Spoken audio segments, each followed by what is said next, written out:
Hello, everyone. Welcome to today's episode. I want to welcome you to an important concept that I find at least human beings should acknowledge once or at least should get acquainted to. The title of today's episode: When a Species Remembers Its Collective Face. And so there is a view upon the universe that it is in some sense just particles in motion, and the way these particles are in motion can be in recognizable patterns. Anytime a pattern of an energetic movement is consciously engaged, that's what I find we call a rhythm.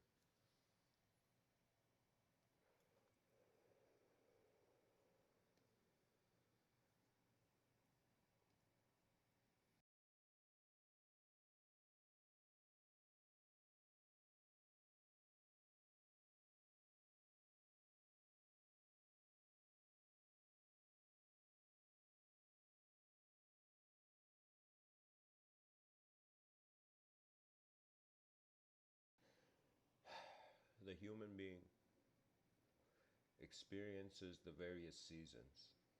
And from a long-term perspective, if we had an aerial view, it's a creature moving around in small spaces. It's traveling on the surface of the earth, and as it travels, its ideas are born in the rooms that it enters, and the rooms that the being leaves, the ideas die from that room.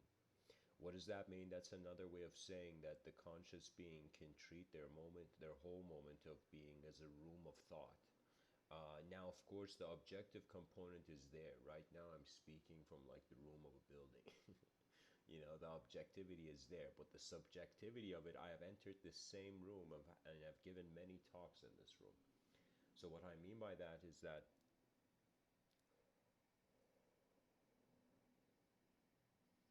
the human being can enter the same objective state, but with a different subjective state of mind.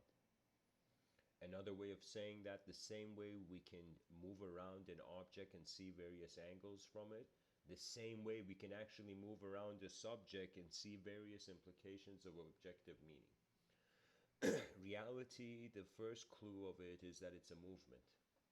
The second clue is that it's a conscious movement. After years of evolution, like, check it out, you're conscious now.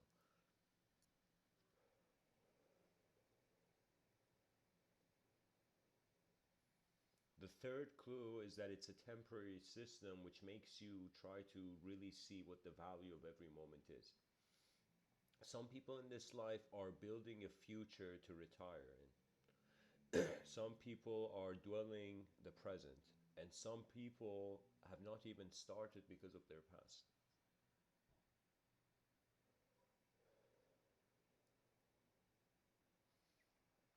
I often think about civilizations. It's like one of my side hobbies to wonder about like where civilization is heading. And often I come to this point where I wonder how much, like I have this scenario where I kind of see it like a person cast away in an island. The psychology of this person cast in away in an island is the psychology of a similar to the psychology of a human civilization cast away in empty space. We are on a rock in the middle of nowhere. If there is a creator, like I'm writing a book called God-like Spheres, because there is a geometrical design to this reality. Now, the reason that the sphere is superior could be because of our eyes, or it could be in some sense because the design was there. So you see, it's like ultimately the final clue of the mystic for liberation is where they are left in the moment. You see, a human being travels to many places. Just try to consider for a moment all the various movements you have made in this life from the beginning of your life, all the various moments you have entered, all the various conversations or various discussions or various moments. Sometimes there's a silent moment of observance is worth 1,000 conversations. But what I'm saying is simply that the human being has navigated. In its navigation, a part of its intelligence had to remain unchanging so it preserves the past, and a part of its intelligence had to change, which meant embrace the new. So by the nature of evolution, because it's one reference point going to another reference point, it's like that's evolution. Known reference point, this is where the creature is, this is where the creature will be, right? Because of that segmentation in time, we have fundamentally at the core of our identity a dualism. So you cannot be a creature of language. That means you cannot be an ideological self unless there is a separation from that self and world. This is something a lot of people don't consider because they take life not for granted. I don't believe anybody takes life for granted. I have this vision that every living being sees what's really here. It's that, do they acknowledge or do they not? In the opportunity of the lifetime, what sense of self gets to live in comparison to all the archetypes that can dwell in the psyche? Now, the relationship the human being has is because it considers known factors and unknown factors. Unknown factors will make it project the future. Known factors will make it stabilize the past. So what the creature knew has become history. What the creature doesn't know is where history is heading. So I noticed that there is a sort of strange madness. Somebody said culture is mass hallucination. And I realize it is a mass hallucination, but it's an important one. It's one where the consequences of how creatures respond to their world will dictate their outcome. You see, there's one thing, it's like I have had at times in this moment views, like I remember earlier in my life, especially before 2011,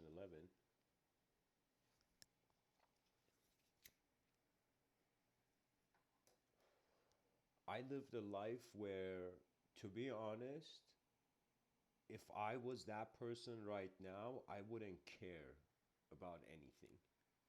Not that I wouldn't care about anything. It's as if I was so engaged by the ideas that I was conditioned into that I never got a chance to look outside of them, you know?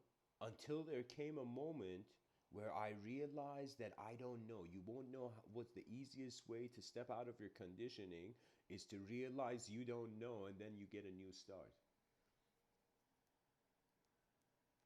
I want you to imagine there's someone who's a close friend of yours. Now, this close friend of yours does something that is a sort of betrayal, let us say. Now, this close friend comes to you.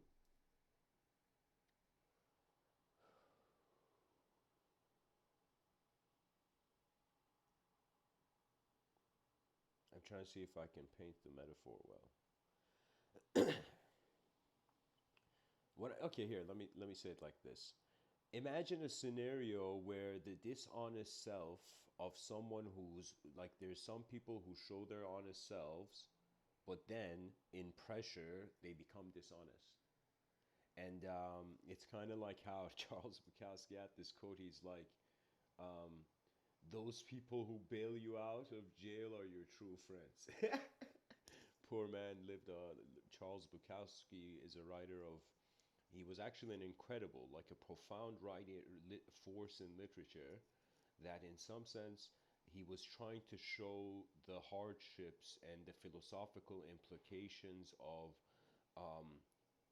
low life kind of American realism. For me, I have realized that the storytellers of this world, they are also the navigators of attention.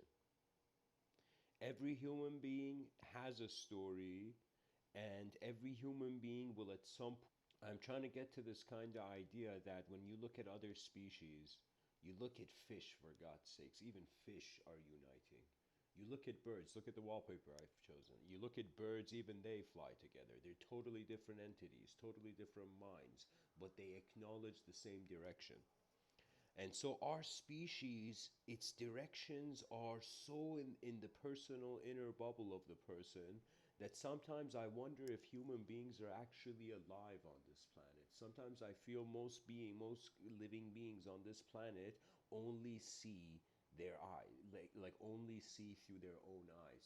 It's like they have the inability to realize that there's other perceptions. What does that mean? That means every human being is a unique design. Imagine you looked at life as an engineer and saw 8 billion unique designs right beside one another. At some point, you'll wonder about a geometrical collectivity. The birds that fly together, they acknowledge a similar reality. We understand that language is a bridge between inner realms. I have said this, that every person has an objective realm and a subjective realm, and speech and language and communication and writing and art and whatever sort of expression the person has, even breakdancing, is a way of communicating inner reality. Inner rhythms are being externalized. Many times when I speak, there is a rhythm to the talk. Many times I write, there's a rhythm to my finger. These rhythms have nothing to do with you can say my identity. It has to do with various ways that the moment is treating itself. That means, for example, in this moment, I give myself freedom. What does that mean? That means I realize, because I'm a temporary creature, of course there's freedom. Of course there's freedom to be. But then I kind of also realize the conditions of nature. That means what nature has done, the cruelties and the savageness of nature, is nothing compared to like I'm saying, the corruption in politics is nothing compared to the savageness of nature. So man has to realize that just like these birds are flying together is because there is an awareness to space. If there is in the future to come one common language that's going to, in some sense, unite human beings, I don't believe this language is going to be based on symbols. It's going to be a language based on the environment. And so what that means is when human beings acknowledge the same kind of shape, that shape becomes powerful in the sense that it is real to many. All the words that I'm using are symbols that kind of made it through history. Do you know how many people in the world have said, probably created words when the dictionary was about to be made that didn't get in the dictionary? They didn't pass the test of time. You see, that's why I honor Socrates. This is why philosophers back in the day were not just philosophers, they were explorers of their moment. And so, really, life is a test of will. It doesn't have to do much with your beliefs and your philosophies. It has to do with your response to what you actually see is here. They call this, in mysticism, the ability to see things as they are. What does that mean? That means anybody who's familiar and acquainted to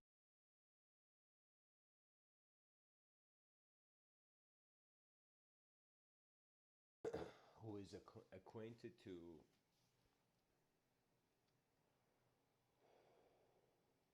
a sort of is acquainted with the idea of the Tao.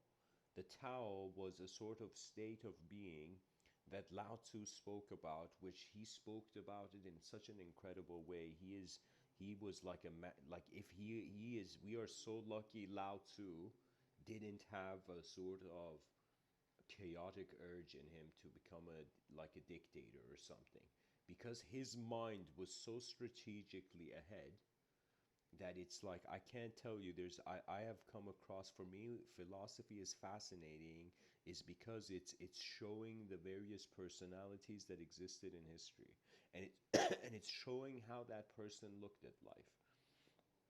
So it became fascinating for me to see what was seen before me. As I dived into history, I began to soon realize it's storytelling at its best. And I realized, because man is alone in the cosmos, because he is reacting to emptiness, in order to have emotional stability, he has to present his subjective realms. That means even if we got rid of all the egos, there will become a moment where there will be a sort of existential boredom, where it's like, for how long am I going to be in heaven? And so what that means is a sort of state. I'm not talking about the Abrahamic heaven. I'm talking about how in the Zen tradition there was an acknowledgement of heaven and earth. Heaven and earth was such an important concept. And it was the being who saw the soul of heaven in the heaven and earth in the moment, who, when that being abided by it, they won all wars. That's pretty much Sun Tzu's Art of War. There's something in there where he constantly says, but I feel Western society can't grasp, even if you have been introduced to philosophy. Let me tell you why. Because different people in different parts of the planet looked at different things. Some beings looked at the objective matter more than anything else. Their attention was kind of driven to external phenomena as evolution.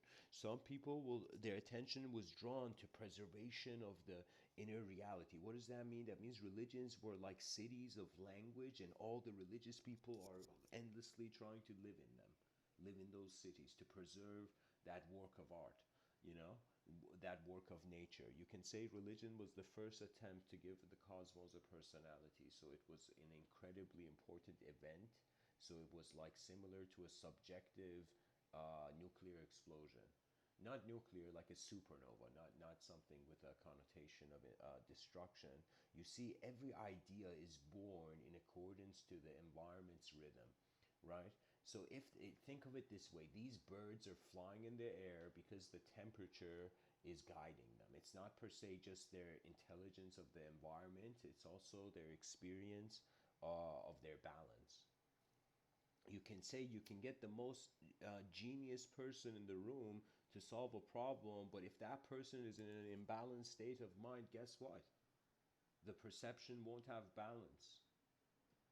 It's another way where it's like there were certain people who would speak by kind of preparing a sort of I never understood it.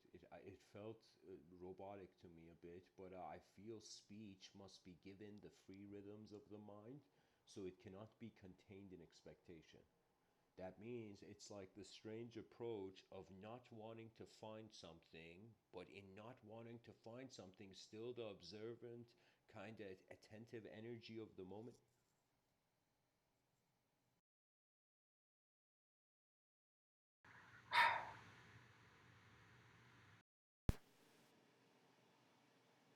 Hey guys, welcome to the chat. Was any of what anything I've said so far audible till now? If anybody's listening to this, please let me know.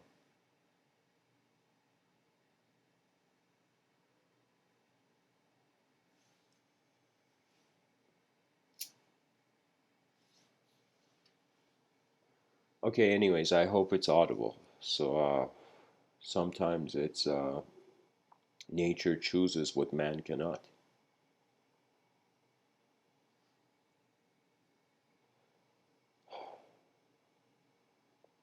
I find that a species is defined as individual pieces that have the potential for a collective meaning.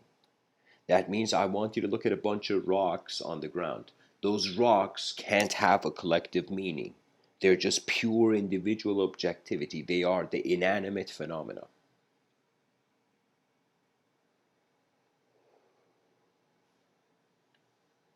Okay. Guys, I was just worried, like, do you feel what I said was, it could be heard enough? When I say, like, it's like, was it clear or was it not clear? But because I want to see if I have to summarize. Um,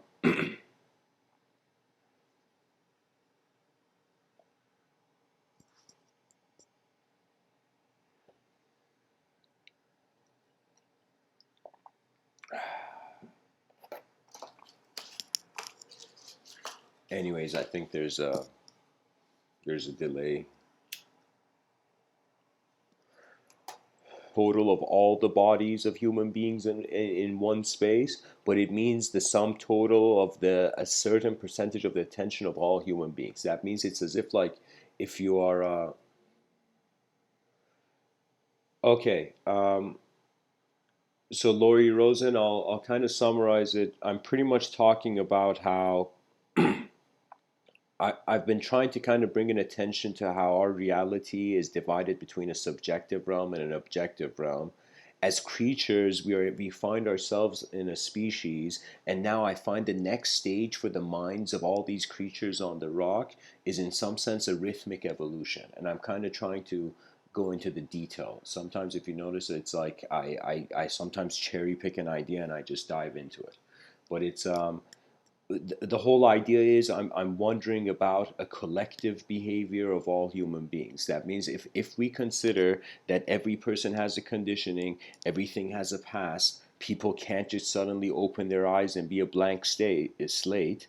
Now, like because there's that mentality, it's as if the subjective realm based on the language and the way the creature is pretty much what I'm saying is the way the creature is identifying with the moment is defining it, and that definition gets locked in, and if the mind doesn't keep in some sense looking in the mirror, it'll be defined by what it thought it saw.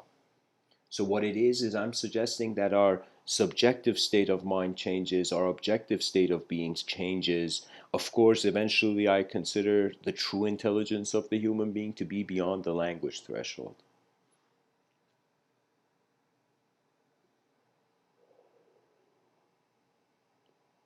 I'm trying to constantly take my mind endlessly to right now. When I look at people and civilization, when I look at 2019, I ask myself, what great historic event is happening now? And of course, some may say it's technology's exponentially growing. By the year 2050, we'll have super intelligence and AI, and that's another. It'll be like we won't. It'll be a coin flip after AI opens its eyes, and so I'm saying like there is a technological reality, but I feel right now 2019 at least, starting from let's say 2022, I feel there's going to come a new relationship of all human beings with the language of their mind. And that sensitivity is just going to show that there's an experiencer here. So, what it means is we evolve beyond stories as a civilization by realizing that if we look at the same thing, just like all these birds, there's a collective rhythm. You see, the challenge is not to find an answer. That's not the challenging part. The answer is usually easy, it's an instant implementation. But the hard part is finding the right question. Finding the right question. Everybody has answers. Everybody has answers. It's a marketplace of people selling language dressed in different clothing. I consider the whole species has been worshiping language till now. After like we were worshiping an object, some people came and broke those objects, and we were like, whoa, what do we worship next? And we are like, okay, let's worship language. As man began worshiping language for the first time, a design, an ideological design could carry on through the test of time. You can say that it's language was a way of developing memory as a species. To be honest, the intelligence is either dividing things or unifying things. What else can it do? Or watching from the void. To be honest, spirituality is not as friendly as the New Age community thinks. It has to do with a realization that there's a reason perhaps the ancient Greeks said the whole cosmos started from chaos. You know, there's a god named Kronos in Greek mythology, and Zeus kills him. I find that chaos, think of it this way. Imagine you sit 10 to 20 minutes in the park randomly, in a random moment through your day. You're like, all right, I feel this is the moment. Randomly go and sit in the park. Just sit on somewhere where there's grass. It's fine. Just sit on where there's grass, or maybe sit on a bench if you're working or whatever. But for 10 to 20 minutes, just stop everything and just watch the moment. Want nothing in that moment. There is no teaching, no meditation, nothing. Just watch your moment. And after 10 to 20 minutes, if you watch your moment, the mind has ripples. That means when something overwhelming happens to the human body, it takes time to process it. There was a reason warriors in battle would go into the savageness of the battlefield, and after they were victorious, they wouldn't celebrate right away. They wouldn't be like, "Yeah, I defeated my enemies." They would just sit down and absorb the incredible intensity that just entered their eyes. Do you see? So it's like the human being has to have patience with the biological system, and also with how the subjective system is linked with the biological system. Now, philosophers come here and say, all right, now we don't know. You know, some people are on Rene Descartes' team. There's a dualism between the mind and body. What we assume is the mind is a field in its own dimension, and what is the body is particles hovering in their own dimension. You know, some people are on part of that soccer team.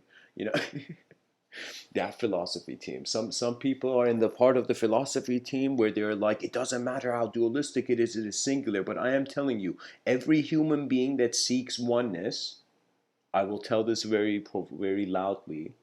Um, Love must be given freedom, of course. But know that if you truly experience oneness, you will experience the void simultaneously. That simultaneity of the void will shock your subjective expectation. What does that mean? That means human beings have been having a relationship with the language that they use or adopt as a sort of mask. That means if you ask me who I am, I would probably write a paragraph as an answer for you, right? So what does that mean? That means the identity, the name, the individual self has a lot of sophisticated stories attached to it in accordance to how constantly there's been a repetition of the creature going to sleep, waking up, being in the conscious state, going to sleep, perhaps sometimes even entering dream states. But then from the it's like something hilarious happened. So this guy came to this I think it was Shir Maharshi or something, and he came to this, I'll say sage. He came to the sage, and he's like, "Hey man, how do I get rid of my ego?" The guy was freaking out. He's like, "Every moment of my life, this ego's there. What do I do? I gotta destroy the ego." And the sage looks at him and says, "Hey man, I want you to imagine all the problems you've ever had. Now answer me. When you are in deep sleep, is there someone who has an ego? Is there someone who has a problem? Is there someone suffering in deep sleep? No, because consciousness projects identity to be animated into a story of value. I find that language, our relationship has been like, yo, we are creatures of thought. Yay, we're thoughts thinking that we're thoughts. Yay. Like civilization has been going with this mentality. But I feel now we are reaching the maturity as a species where we are like, hold on. Thought is a technology. What that means is technologies are not eternal. They are invented. They are born. There was a moment where it was the silent movement of nature unconsciously. Then the objective evolution occurred. There was a creature formed, a sort of movement on a surface, a separation from the oneness of Earth to suddenly being separate from Earth. You know, a lot of people who go towards oneness. Do you believe it took you 4 billion years to become separated from the Earth? You know, so don't run after oneness so easily. Reality is always more than our thoughts. Therefore, it comes down to the patient and the honorable to administer it. You see, here's the way. The greatest resource. It would realize that we are all travelers in manifestation in emptiness. We are traveling as manifest beings in emptiness. This emptiness is so profound that it has become just like as profound as the first letter of an alphabet. Even before the alphabet, there was emptiness there. So for me, emptiness was a source of fear in my childhood, right? I felt like, oh man, again, constantly, like endlessly every day, resupply, resupply, resupply. It's like I felt like life was becoming a business. And I didn't even have a business, but it felt like it was the business of maintaining design in a void.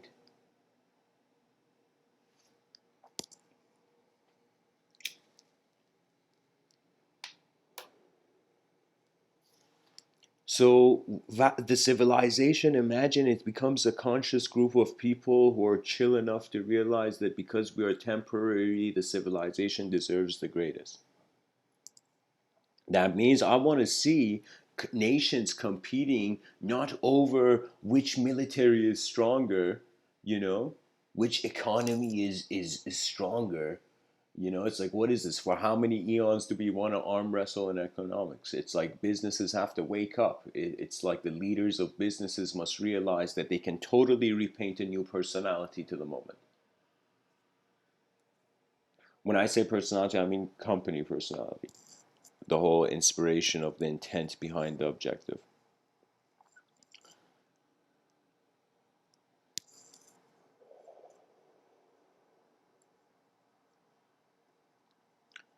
The mind suddenly becomes a valuable resource. Suddenly, overpopulation becomes the greatest advantage. These minds can all, in some sense, respond to a problem. So it's as if first find the problem, then get the audience that can respond to it. Then, after the responses, compile the responses for like a kind of we use hierarchies in behind our eyes to treat various memories differently. What that means is if you had a memory that you were sad in and you had a memory you were happy in, that sad happy differentiation is due to a subjective hierarchy, subconscious hierarchy.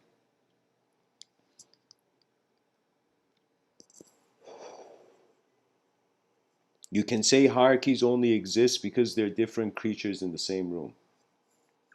Their differences are still fighting. It's as if the sign of an inferior mind is how it sees itself different first. The sign of a superior mind, I think, is how it sees itself the same. Now, let me tell you why. Because there is one view where there is freedom given, and another view where freedom is not given. And where freedom is given, genius blooms. No genius idea could have ever been witnessed if there was not some sort of freedom. Einstein had a freedom behind his eyes, and I think his personality showed it.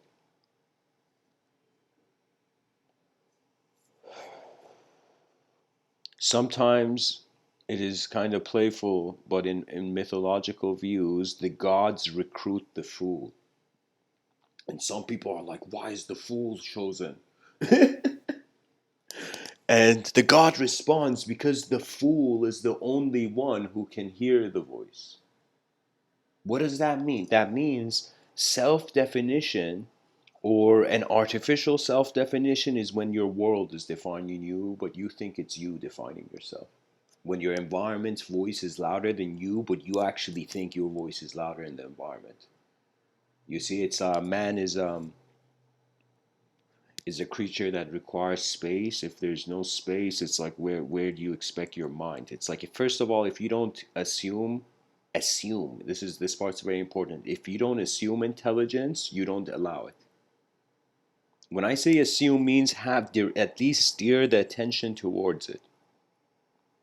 Steer your attention towards nature.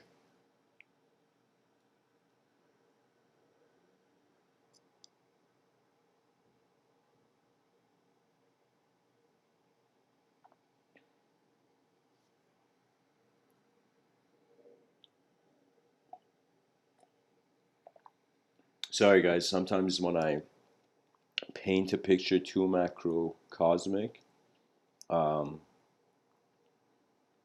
there isn't enough time to build bridges between the designs. Believe it or not, thoughts and everything I see has a geometrical translation for me. That means it's like you can say the mind is the straight line in nature, or consciousness has appeared through the linear reality first.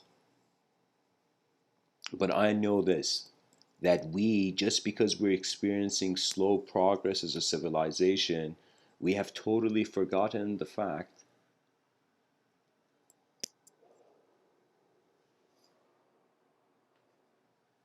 we have totally forgotten the fact that there were so many ways that civilizations could walk. And our civilization has chosen a certain way to walk. And what's becoming more common in like what I'm understanding more is that we are creatures that aren't just hungry for food. Our minds are also hungry for revealing the unknown. So that's why I think when a person gets bored, or when a person, scopes data, like information online, what's happening is like something in the moment didn't feel enough, so an action is arising. Every generation in history has its own puzzles to solve.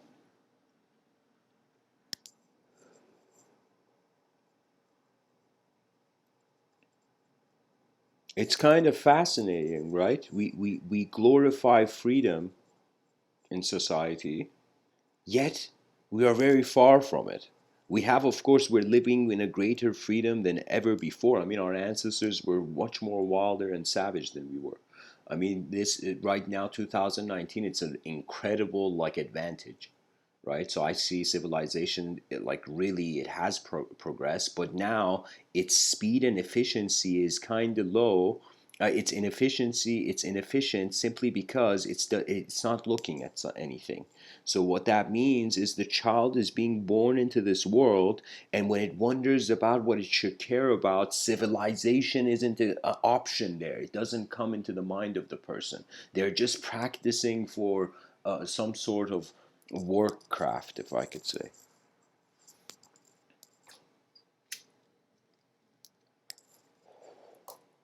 You see, there is something so important, and it has to do with kind of like Henry David Thoreau saying, it's not what you look at that matters, it's what you see.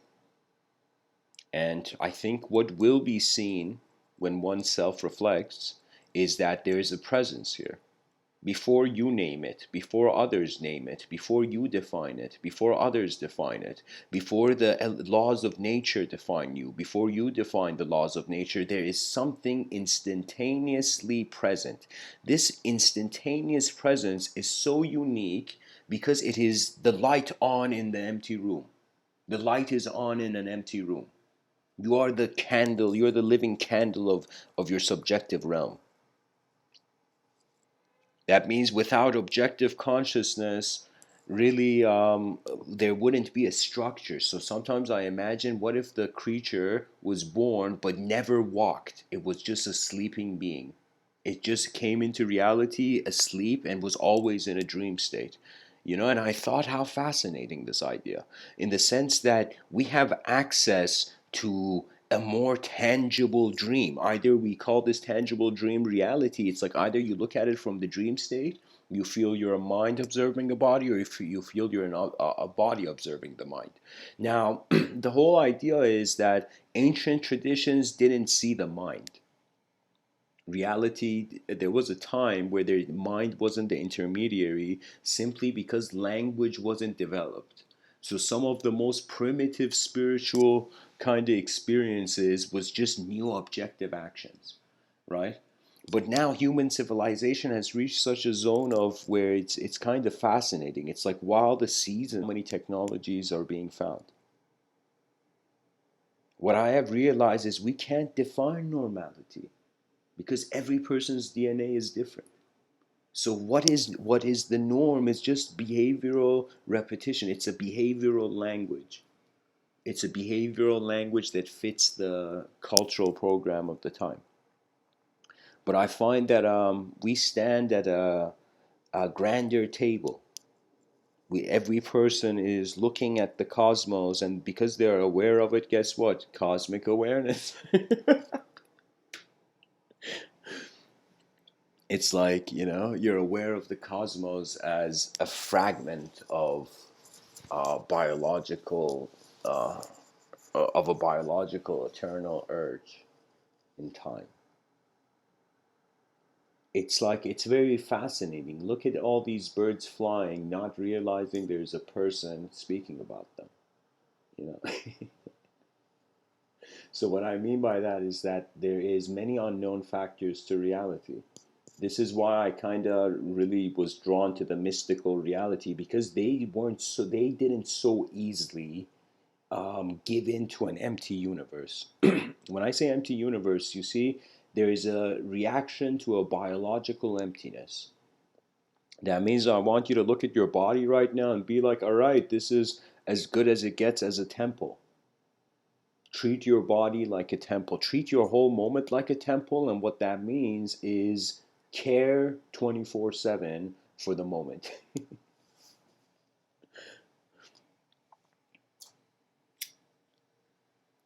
Honestly, life is divided between moments where like in chess, the white pieces move first, or sometimes in life, you gotta be still and patient and observant. And as life moves, then communicate the meaning. I feel that this common language is a global narrative. It's something that no longer our biological eyes are just seeing. It is something that as some would say, the eyes of the mind are seeing, or the eyes of the heart, or the vision of the soul, whatever language you like to wear.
Sorry about that, guys. Had to handle something. The phone is an incredible invention, isn't it?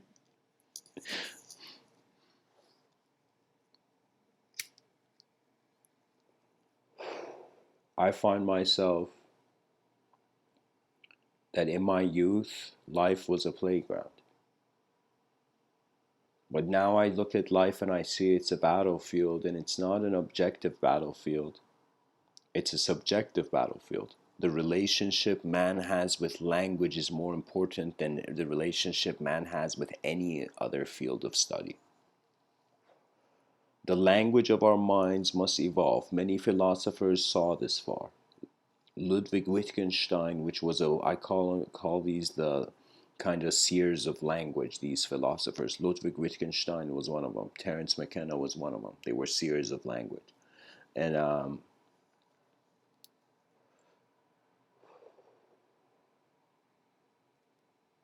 Ludwig Wittgenstein would say the limits of my language are the limits of my world, this German philosopher. Terence McKenna says a culture evolves as fast as its language does. Hafiz, this Persian Sufi, says, Sufi poet, he says, the words you speak become the house you live in. Many beings, as they began studying how their mind is singular and dualistic in the moment, came to a realization that there's nature here. When nature is here, that means there is a sort of balance unconsciously prior to their emerging a sort of balance consciously. That unconscious balance, really what appears to be the subconscious mind to some people, or the let's make it easier, kind of like the edges of the unconscious. You can say the edge of the conscious mind is the edge of the unconscious mind. Um, and from that edge, even though the conscious mind, the archetype has not journeyed beyond that line, like Frodo from the Shire, it's like the being's subconscious is what they see their unconscious as. And I think it follows in a sense that the child is born with an emotional intelligence which has to do with warmth and cold and sensation based. And then after this child goes through this sort of emotional intelligence, that's why crying is a sign of a child's intelligence being active, you know. But at the same time, it's as if like children must be cared for, and what that means is they must be embraced. So, what I mean by that is that imagine yourself as a child, and now imagine who you can be for the world to come.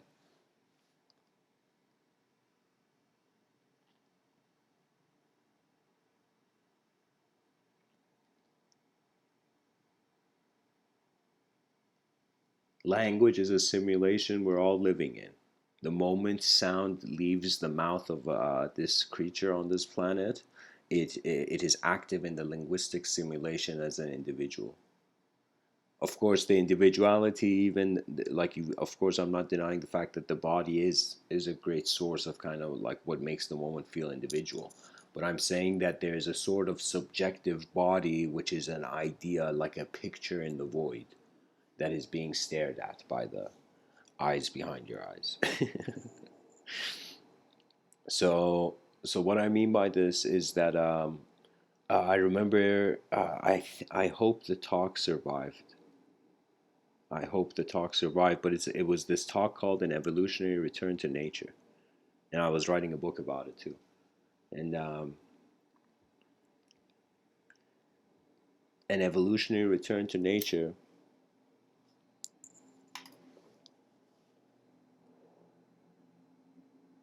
was an idea that human beings would realize that the speed of their natural being cannot maintain the speed of their creation. So, what that means is kind of like a parent who has to abandon his child because the child has chosen a path where it even knew better, did not listen. It becomes a sort where, kind of like when AI emerges, the creation of humanity becomes out of control. So, man will have to abandon the means of technological survival as a sort of countermeasure. Now, I'm saying that the issue is we have replaced the color green with the color gray. Now, what does this mean? This means that really it's our environment as human beings, it's our environment to kind of like, how would I say it?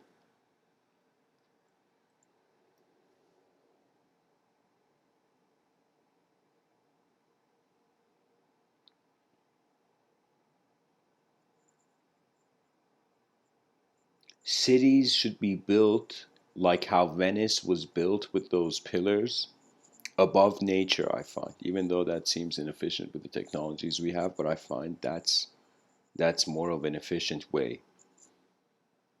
The most efficient thing is cities actually end up becoming ships that in times of turbulence when nature can't kind of move, the ship just flies out. The whole city evacuates by the ship, like the whole city flies into the air. That's a city where it can relocate it all the time. The city never gets hurt or whatever.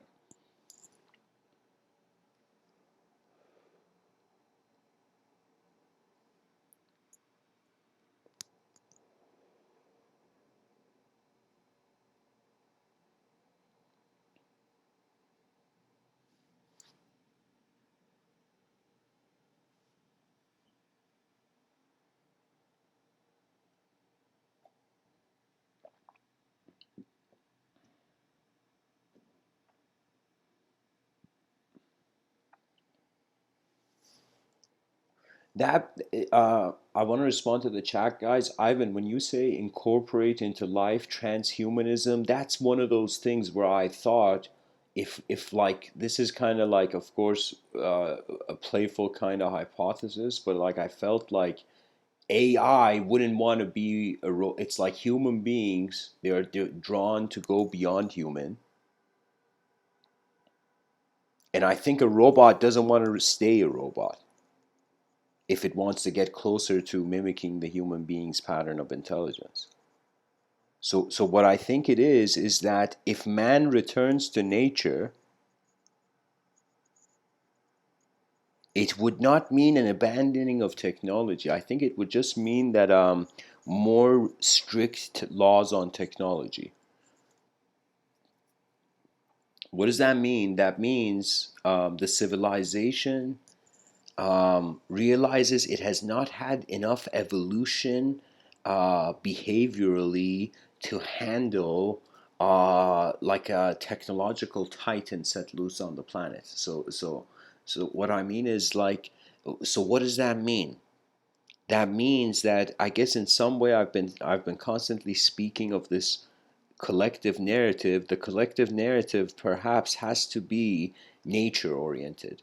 I had this kind of system where I'm like, okay, there, because the way the educational system, academia, just various branches of knowledge, the way they've been kind of sculpted in history and how they are, I felt like there's an inefficiency if somehow we could make the human biology the alphabet of all ideologies.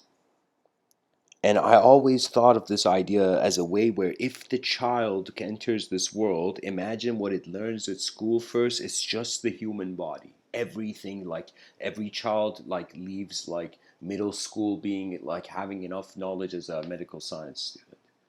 Imagine we make it like that.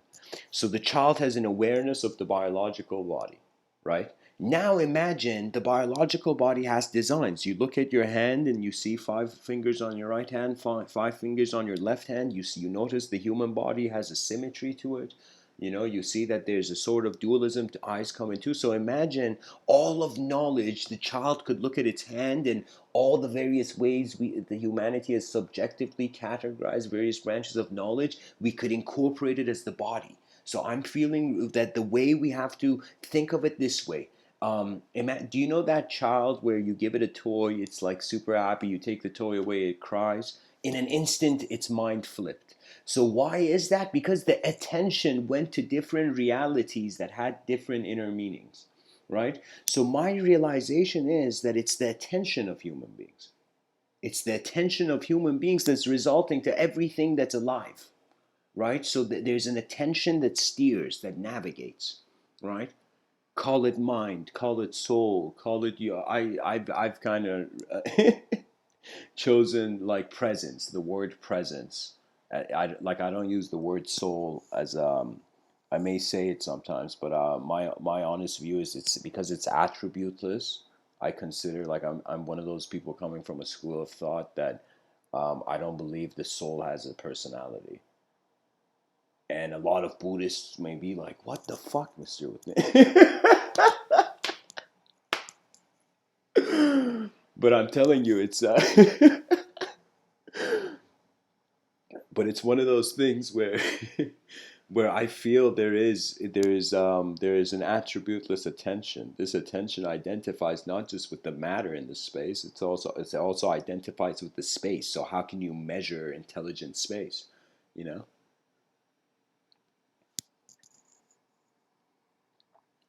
You see, the economy is like this superior kingdom that has already conquered and getting close to conquering the educational system. That means soon educational systems will not even make the student care for exploration.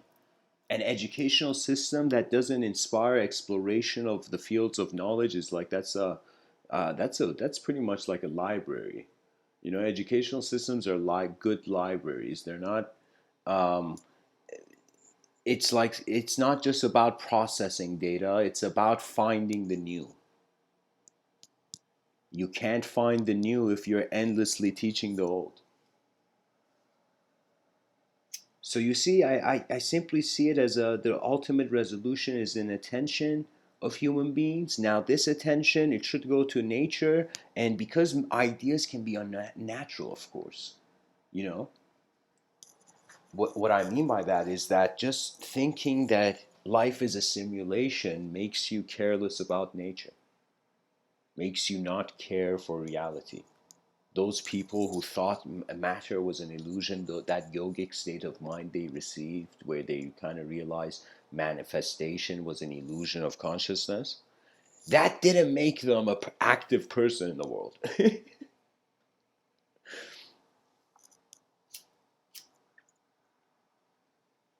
Every mind has opened to the world in accordance to its experiences, and in accordance to the experience of each mind with language, with how they have contemplated what's in front of them, then comes like I think like strong application. It's like we have to realize all issues, all wars is based on what different people are seeing, and it's about voices competing for the story of the world. That means, like, I remember watching I think, which was an incredible historic moment in for America, where uh, how can I tell you, Donald Trump and Hillary Clinton in those debates, and I'm like, what is going on in these debates? And I noticed that it's whoever paints the most interesting picture. That means people don't are not computers. Voters are not computers. They are people who they get engaged by what they think it represents their values.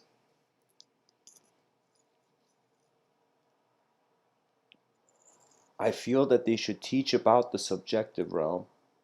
Children should realize that the mind is a very unique phenomenon, and that it doesn't often just it's like everything that the mind does must be kind of studied. That means imagine a school system where the young kids in school, and the kids daydreaming, and the teacher suddenly, like a person who needs to relax, starts slamming the ruler to the table. Old school schools were kind of like that, right? The teacher would show madness and anger to tame the class. It's like imagine the politics teacher teaching his children tyranny is bad, but trying to conduct the class like a tyrant, shouting.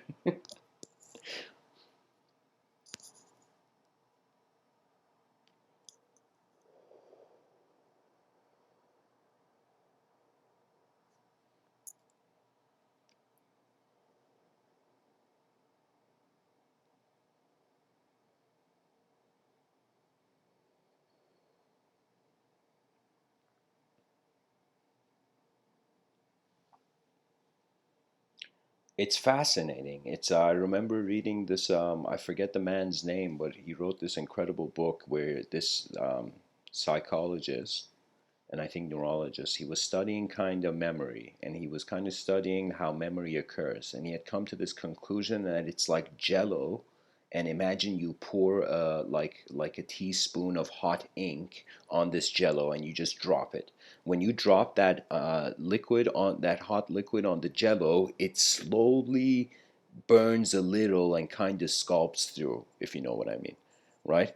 So now this guy was using this jello and hot ink metaphor to say if you again were to pour another teaspoon of hot ink, it's as if the jello has changed the more it got shaped. So the whole point about consciousness being a big deal is because that's the where choice is arising from. It's like you need to have consciousness to even ask the question about consciousness. That's how mysterious the world appears. And the stories of the world have this. Terence McKenna, I remember he said something very profound. He gave this lecture called "Opening the Doors of Creativity," and in that he said, uh,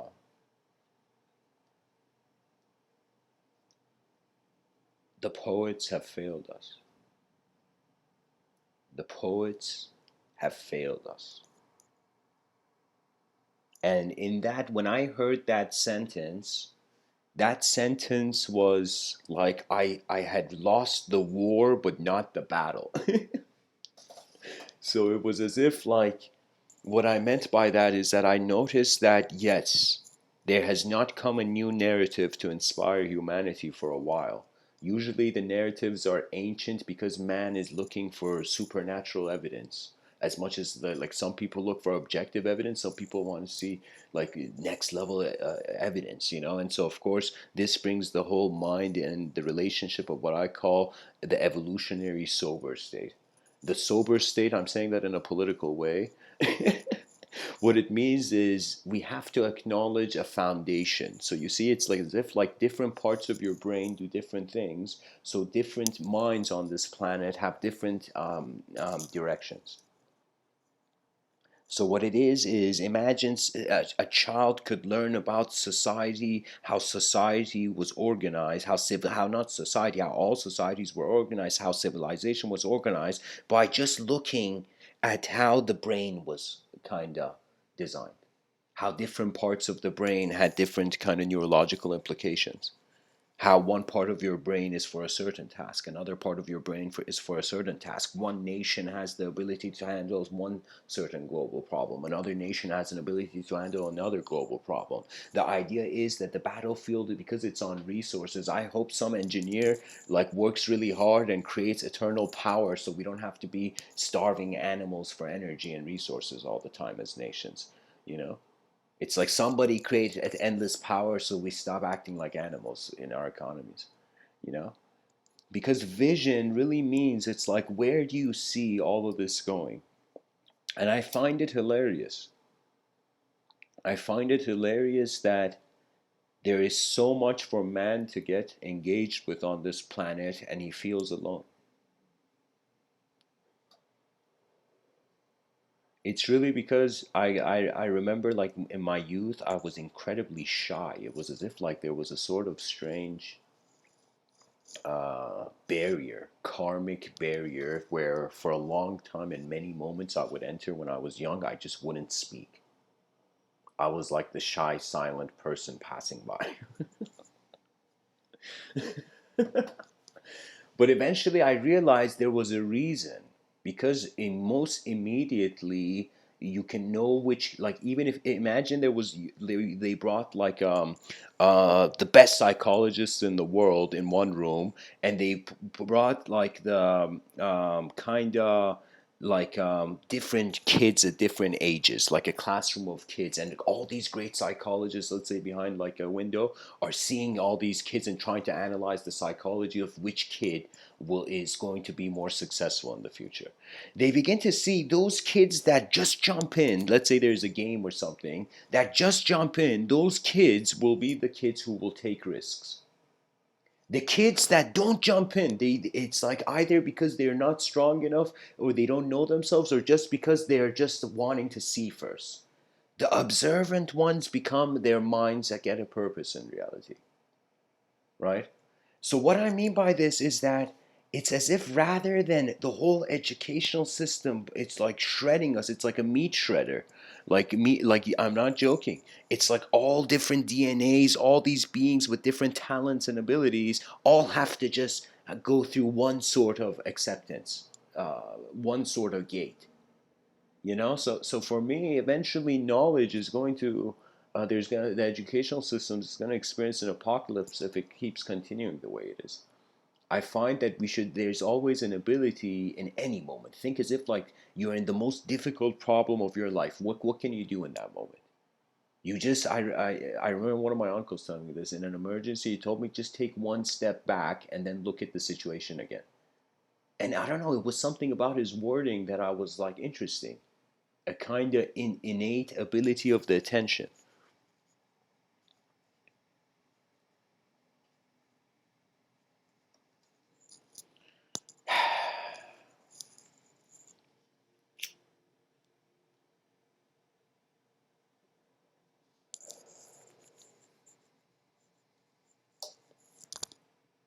When a species remembers its face,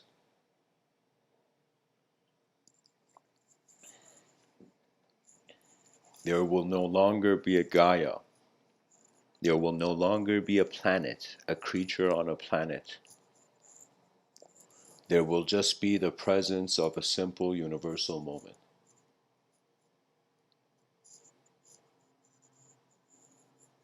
That means you honor the void, you honor the singular dimension, you honor the dualistic dimension, you honor how the speed of the dualistic momentum can have a direction towards emptiness, towards infinity. And as you go towards infinity, we are designed as creatures to go to max out our existence to see how far we could see. It's like we're designed to explore. So I find that eventually the person, once attaining an infinite state of mind, that means thought, there is phenomenology in your subjective realm moving at a speed that you cannot see anymore.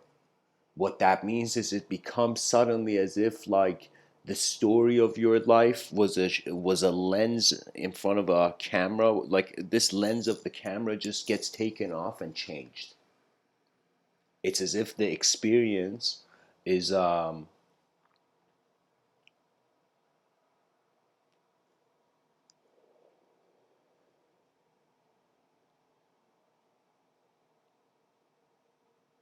the greatest power bows to the silence and stillness it has arose from. And so, really, the mind can become more capable than the body, but it's one of those things that civilization is not evolved enough.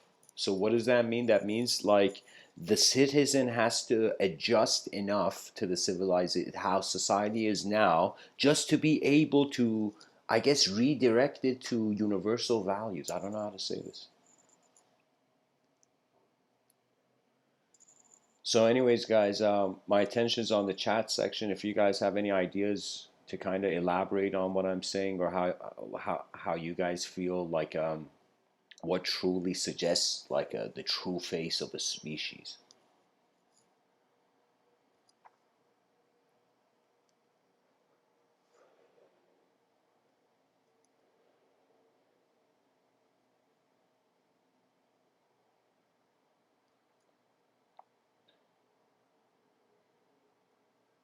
You know, it's the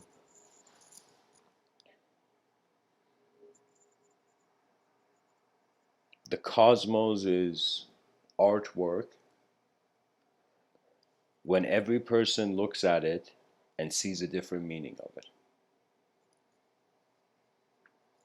But one common meaning we all have is the void. There's this strange saying in they would say it in certain military circles, and back in the day it would be like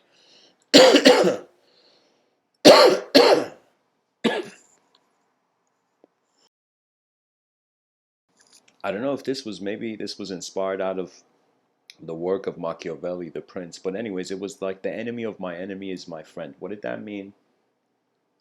That means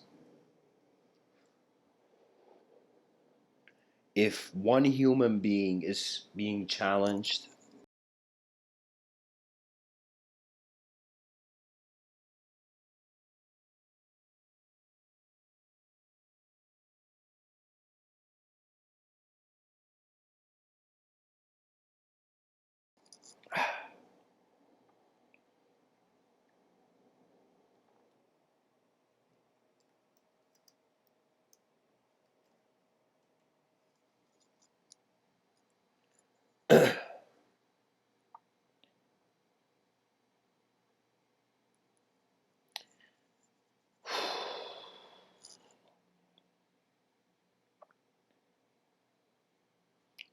I feel the eyes can open in many ways. Sometimes there is a emotional explanation. Sometimes it's the past. Sometimes it's uh, just the realization that it is truly a challenge to communicate one's inner realm.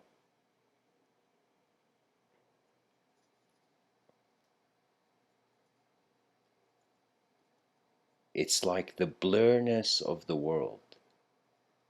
Certain moments, there's a crystal rhythm to it. Certain moments, it's like a lack of freedom for phenomena, and it's this kind of aroma of the occupation of attention. It's like a bunch of people in the same room. Where would the attention go?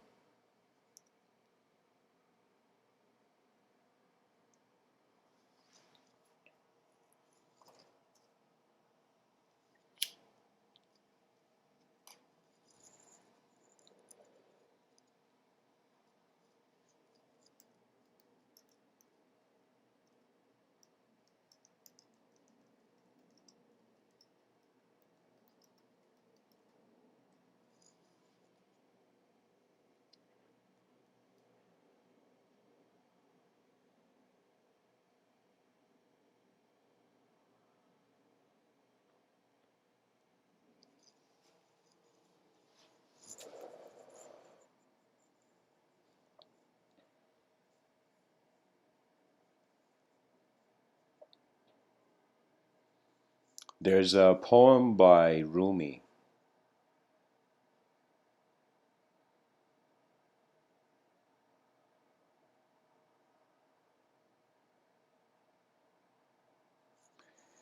He says, I died as a mineral, the body dies. I died as a mineral, and I became a plant. The transmigrating soul became a plant.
um, Sorry, Ivan. I was reading like a sentence, a sick population, and then I just misread the sentence. So I apologize for that. Um, Sorry, guys. I'm in a kind of like my attention's all over the place. Um,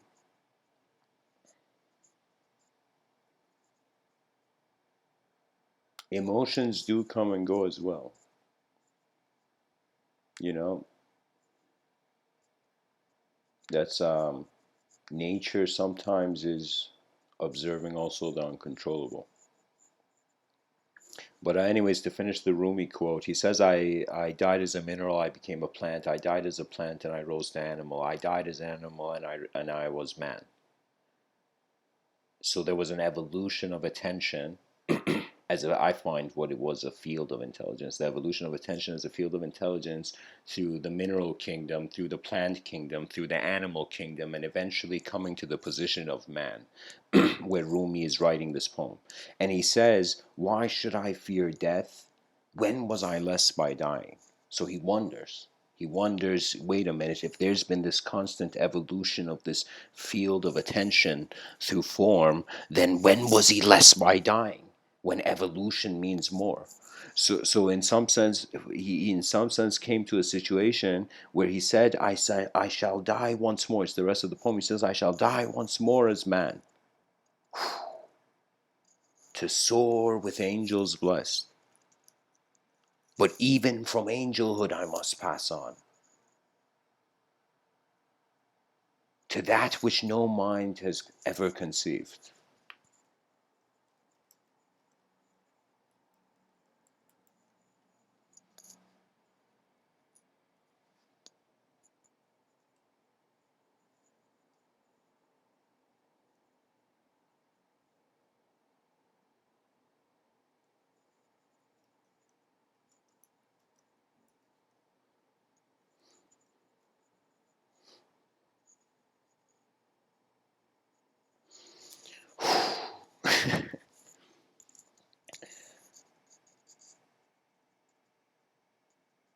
It's really I remember hearing Jordan Peterson speak about how the Father, as Christ would say, um, was the archetype that was accessible to Christ in that moment. Like that was the best pattern that was accessible, and that always made me think, all right, what are the patterns accessible now? What archetypes are accessible now? And as I was like, sometimes I draw, and while I was drawing, I'm like, wait a minute, I'm drawing something out of nowhere. So what I realize is that it's like vision can arise out of nowhere, and so you can live like a certain way in your life, and suddenly find yourself in a moment where it's as if your whole nature acts to the opposite.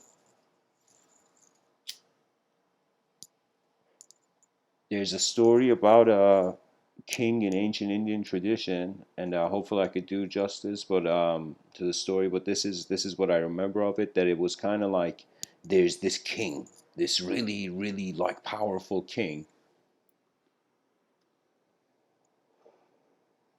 and this king dreams that he's a beggar. That's like the most powerful person in the world suddenly dreaming he's the least powerful person in the world, because they're in such the manifestation of the archetype of power. Their subconscious will constantly display the extremes of the opposite. This is why the supervillain is waiting for the superhero. The superhero only exists because of the supervillain.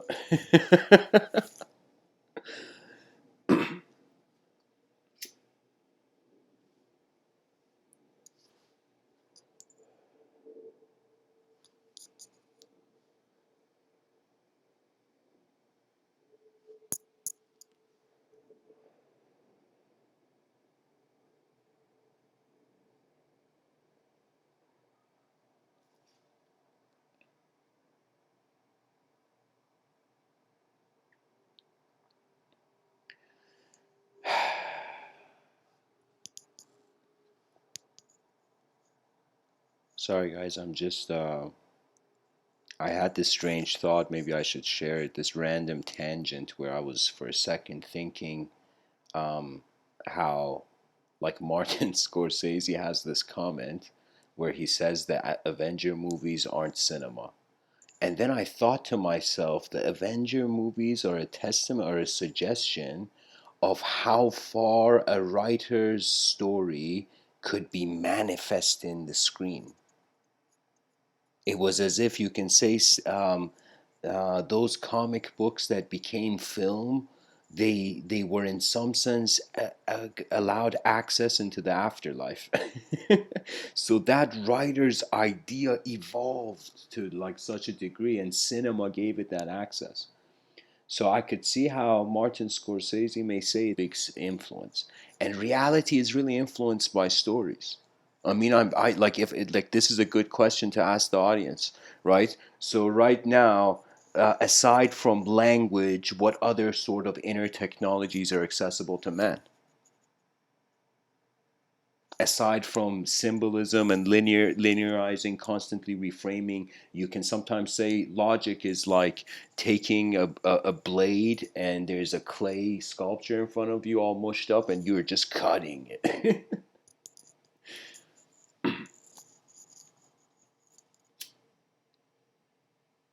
I agree with you, Ivan, in the chat section.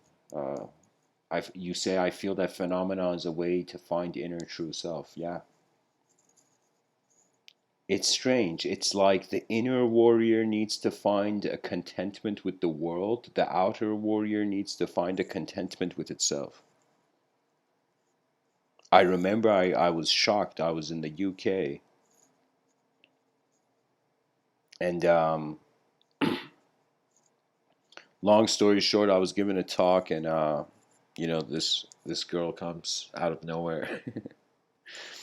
And then I remember it was very strange because she started talking, and then she had this view of herself that when she looked in the mirror, she was ugly. Like she had this view. She had it enough to even say it. I mean, like, if you didn't have it, why would you say it? Right? But it was very strange for me that I thought, oh my God, how many children in the world are entering the system without even valuing themselves first, you know? Sometimes I say spirituality is like thin ice in the sense that the concept of enlightenment, heaven, super duper state of being, that can become um, an escapism. And the sort of spirituality that is too occupied with another world can't serve this world. That means, like, Nikola Tesla could have had many ideas for inventions, but he chose that one to pull out, the AC motor. Like Nikola Tesla, like this dude was like in the bench, like sitting there writing, his thoughts in a notebook, feeding nature whatever he had, like seeds or whatever, right? And at some point, he suddenly gets the vision of the AC motor, and he forgets his pen. He goes and picks up a stick like the commander of the future generations, and and in some sense, like what he does is he draws the AC motor in the dirt. What that means is the subjective realm reached a sort of evolutionary point where it manifested instantly. You know?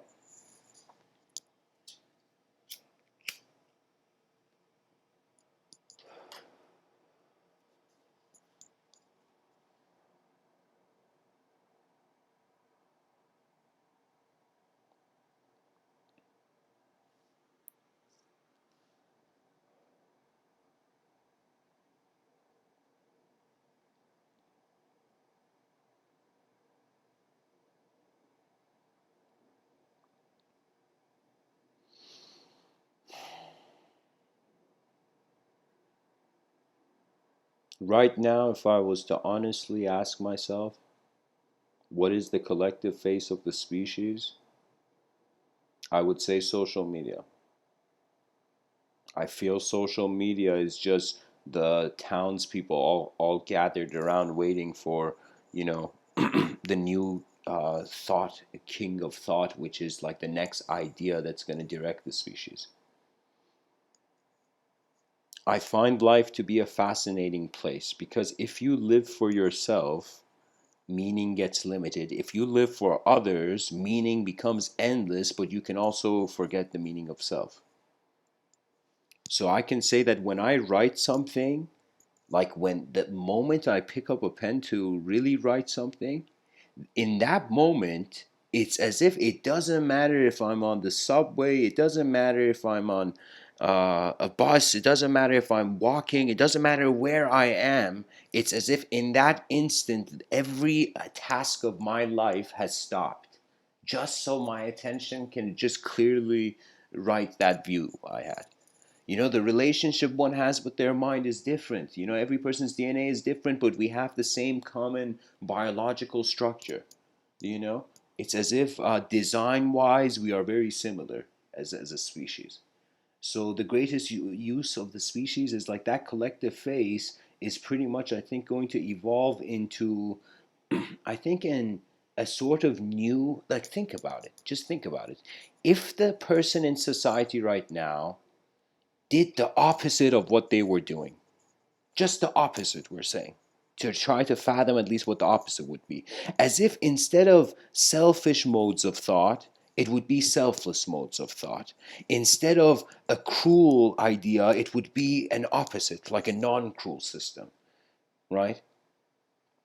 Sometimes I'm telling you, duality becomes the last rebellion of infinity before it kind of gets pulled into. There's an event horizon for dimensions as well. There's a singular point where then all stories. I say that's. Think of it this way. I'm really simply simplifying the idea of the dimensions of this world, but in order to make it as close to mathematics as possible, I'll do it like this, where I'm saying just entertain the numbers 0, 1, 2, 3. Okay, 0, 1, 2, 3.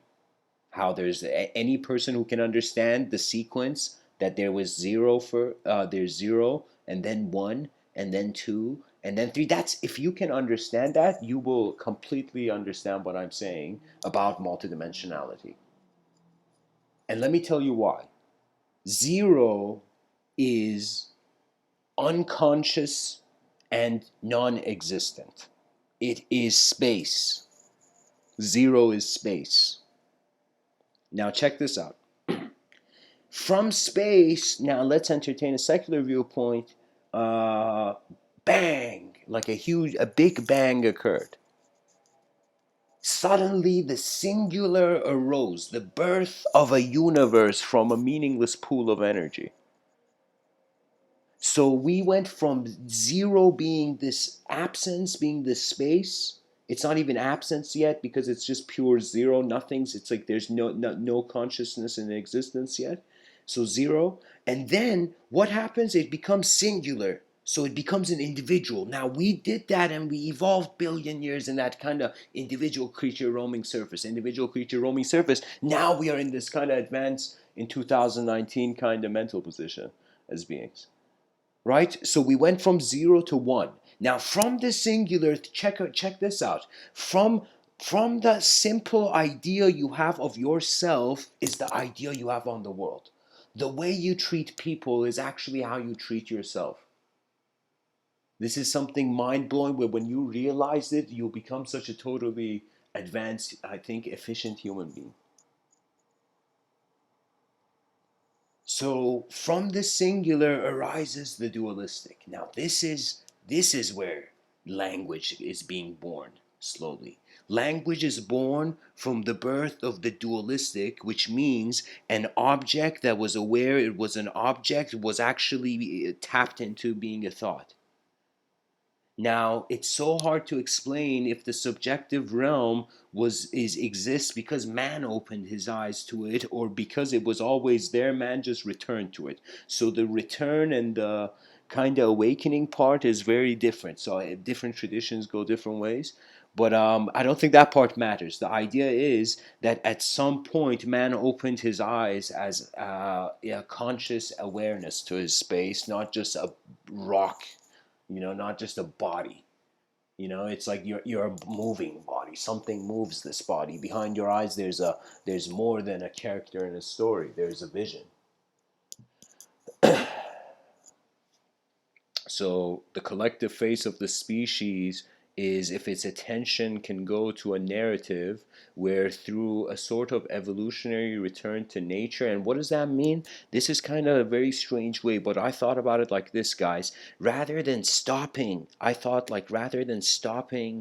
like a lot of systems, think about it, how strange would it be? For 100 years, all technologies are abandoned and human beings have to live in a natural system. After 100 years, for 100 years, a lot of technologies can suddenly be advanced. It's efficient. Unfortunately, the more collective a system becomes, the more it influences, the more prone to inefficiency it becomes.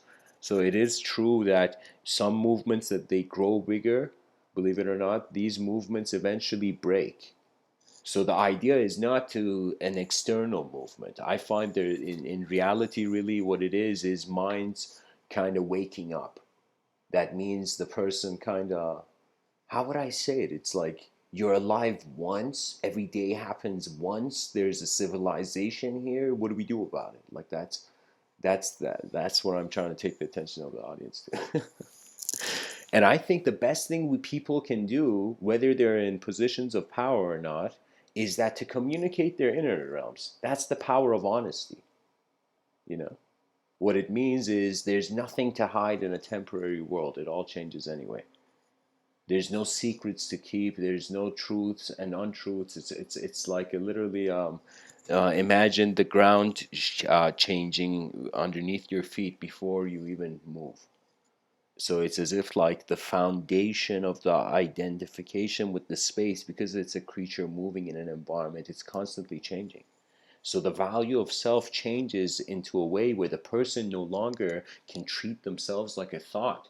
Because I've noticed this, that I've had certain moments where some people would say the dark night of the soul. I've had certain nights where I had this next level kind of savage self-loathing. It was as if deep behind my eyes, I was judging myself in such a way where I was like pummeling, punching my self-worth and breaking it endlessly. And then at some point, I noticed the thought looping, and I was like, I got bored of my depression. Like, for how long should I dwell in a story of sadness? It's like, for how long? Like, how long can you do that? That if you're a person who's been depressed like for an incredibly long time, you should go register your name in the Guinness World Records, because you have stayed in a sort of ideological landscape for a long time. It's like a kind of strange superpower.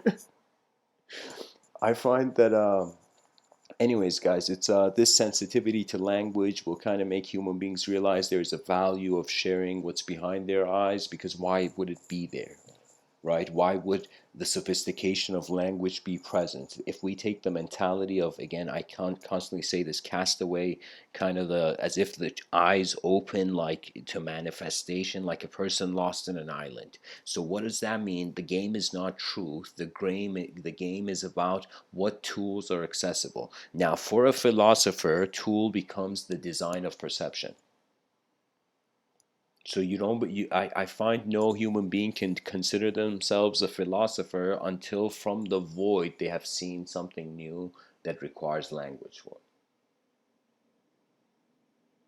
What it is because we haven't acknowledged the mind properly. There's so many tasks, so many quests of the mind that it's unbelievable. It's like the behind the eyes of man there is greater than kingdom, like mountains of gold. Like there's something more than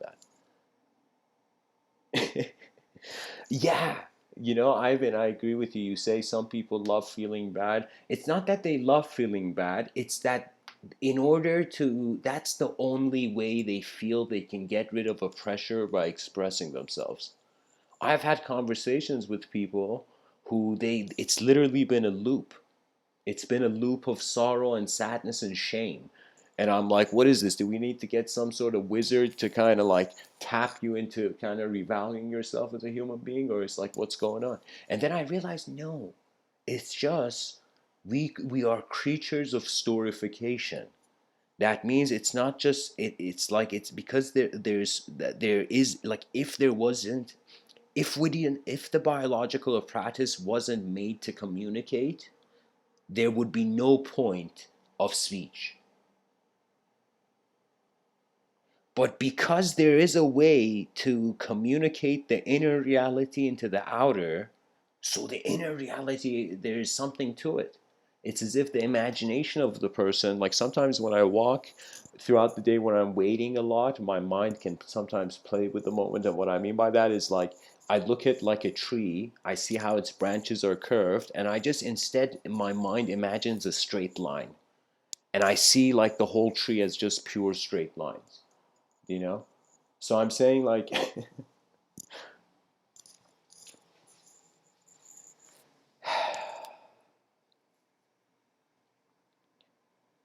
I feel like the Frankfurt school, like what happened there will come like a group of what I would call modern idea engineers.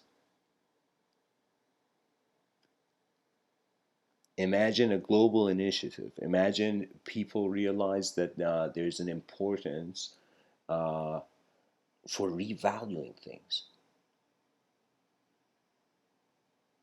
That's kind of like where freedom comes from, when you allow yourself to live again.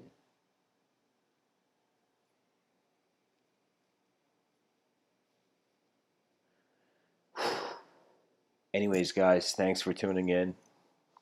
I think I'm going to steer my attention more towards design.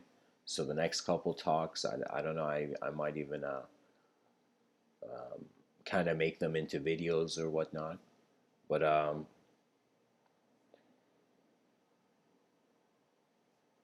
the attention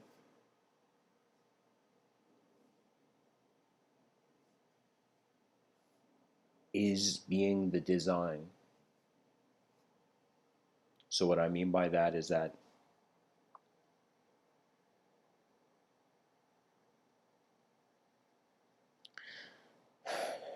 the pilot of consciousness navigates as the whole plane of existence. The existential being no longer separates subjectively its nature from the nature of the world. So, what that means is you trust nature and you live naturally, I find. That's the best way for the personal dimensions. And then in the impersonal dimension, it eventually becomes observance. So, what it becomes is like rather than having people endlessly attempt, it becomes a sort of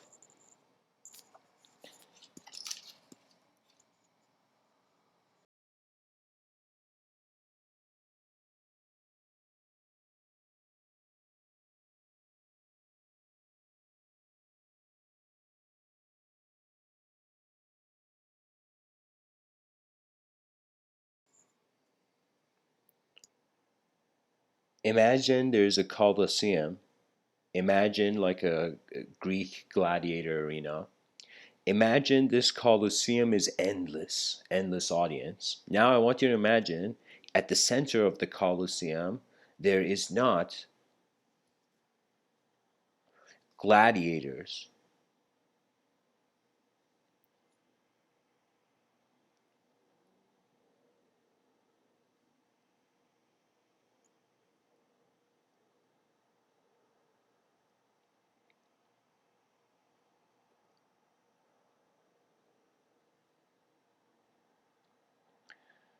There are minds projecting thoughts like the ancient Greeks.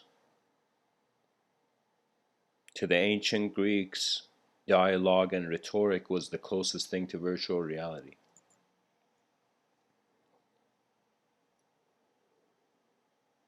I find that we need to create a system, a sort of network, where like designed like the Colosseum, where the greatest ideas are constantly entering this gladiator arena, and we're seeing different integration potentials of various systems.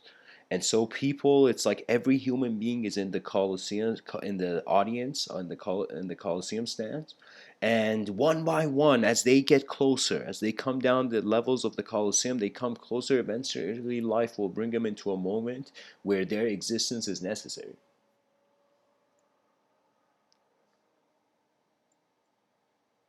There's something where I call it, it's when life gives you the freedom of the designer. That means if you're too busy upset about the past, you're gonna get more upset because you're missing out on the future by being upset about the past. You're missing out on the present by being upset about the past. We have reached the destination of this talk, you know.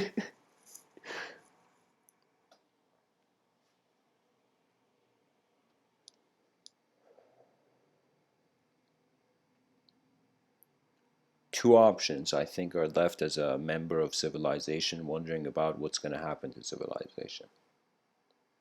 To be honest, I got to say this before I end.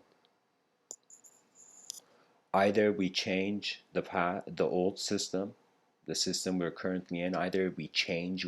It's as if there comes a battle of ethics, a kind of internal civil war between the civilizations, kind of systems of morality. It's not just the cultural program; it's also the value system that every nation eventually roots itself into. You know, so what that means is it's like the same way a tree gets rooted into the soil is the same way like a nation kind of gets grounded in a certain way where the behaviors of all those people become cultural patterns that eventually solidify at some point through nationalism into one common language for the nation. So you might not believe it, but the language, even English I'm speaking now, it wasn't English at first. It was a bunch of random dialects, and eventually there was an integration. Just like cells integrate to become a greater phenomenon, similarly, various dialects suddenly went into that gladiator arena kind of thing emerged. You know, you can say nationalism is about the values that make up the personality of a nation. So, what does that mean? That means values lead to personality. What does that mean? That means if there's a spoon in front of me right now, I don't know why, but it was for my tea, but like I'm looking at this spoon. I'm looking at this spoon, and if I care for it, you know, I won't bend it with my mind. No, I'm joking. But what I mean by that is like what I care about continues, you know? So, anyways, guys, thanks for tuning in. And Moriya Ushiba, the founder of Aikido, says, imagine him waiting at the end of the airport.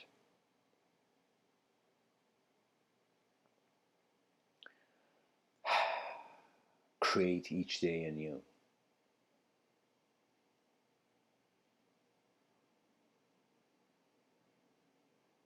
Even though time is an illusion, guys, Happy New Year. Much blessings and namaste.